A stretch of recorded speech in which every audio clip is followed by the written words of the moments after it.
Welcome to steno series 80 शब्द प्रति minute की श्रृंखला में आपका स्वागत है। डिटेशन पाने के लिए चैनल को सब्सक्राइब करिए। डिटेशन अच्छी लगे तो उसे लाइक करिए और अपने दोस्तों के साथ भी ज़रूर शेयर करिए। डिटेशन स्टार्ट होगी 5 सेकंड बाद।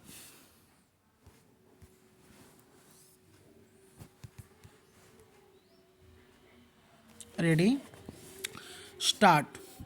भारत एक ऐसा लोकतंत्र है जिसकी मिसाल दुनिया भर में दी जाती है। यहाँ के हर एक नागरिक को अपनी बात रखने और अपनी सरकार चुनने का अबाध अधिकार है।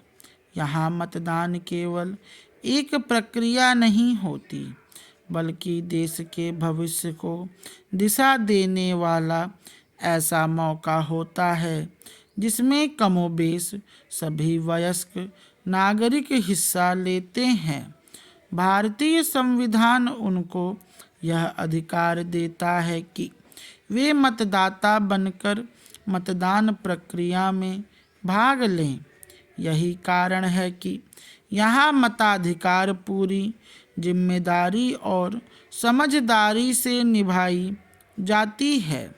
फिर भी न जाने क्यों कुछ लोगों को यहाँ लोकतंत्र नहीं दिखता। वे आलोचना में जुटे रहते हैं।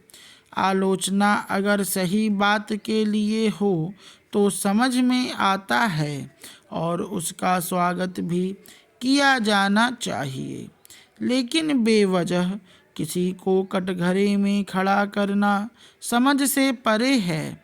यह एक तरह से देश विरोधी कृत्य है जिसकी आलोचना सभी संवेदनशील लोगों को करनी चाहिए।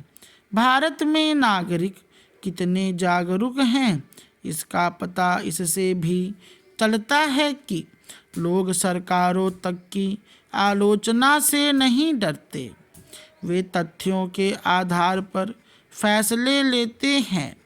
आज के डिजिटल दौर में भी जब कई प्रकार की सच्ची झूठी सूचनाएं लोगों के पास पहुंच रही हैं, सही और गलत का वे बखूबी अंतर कर लेती हैं और उसी आधार पर अपनी राय बनाते हैं।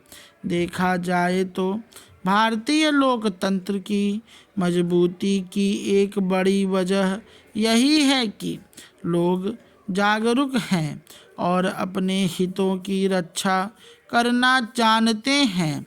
वे ऐसा कोई काम नहीं करना चाहते जिससे उनको, समाज को और अंततः देश को नुकसान हो। इसी तरह अनेकता में एकता भारत की एक बड़ी ताकत है। यहाँ अलग अलग जाति, धर्म, मत और विचार के लोग एक साथ रहते हैं।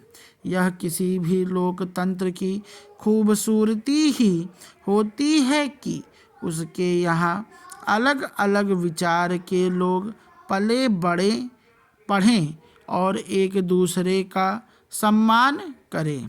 संवाद और सहमति के माध्यम से ही समाज आगे बढ़ता है और शांति व समृद्धि की राह प्रशस्त होती है।